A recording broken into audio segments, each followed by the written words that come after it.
কুড়িগ্রামের রাজারহাটে রংপুর বিভাগ কৃষি ও গ্রামীণ উন্নয়ন প্রকল্পের আওতায় ৩ দিনব্যাপী কৃষি মেলার উদ্বোধন ও আলোচনা সভা অনুষ্ঠিত হয়েছে।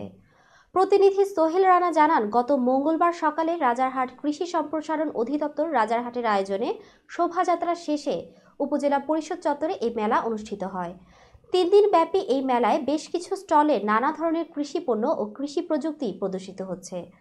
উদ্বোধনী অনুষ্ঠানে রাজারহাট উপজেলার নির্বাহী কর্মকর্তা আল ইমরানের সভাপতিত্বে বক্তব্য রাখেন কুড়িগ্রাম কৃষি সম্প্রসারণ অধিদপ্তর খামারবাড়ির উপপরিচালক কৃষিবিদ আব্দুল্লাহ আল মামুন, রংপুর বিভাগ কৃষি ও গ্রামীণ উন্নয়ন প্রকল্পের সিনিয়র মনিটরিং অফিসার নূর আলম, রাজারহাট উপজেলার কৃষি কর্মকর্তা সাইফুন্নাহার সাথী, উপজেলা বিএনপির সাবেক সভাপতি আনিসুর রহমান, উপজেলা জামাতের আমির মাওলানা মোহাম্মদ কাফিল উদ্দিন, জাতীয় নাগরিক কমিটির আহ্বায়ক মনিবুল হক বসুনিয়া, বৈষম্য বিরোধী ছাত্র আন্দোলনের আল মিজান মাহিন প্রমুখ।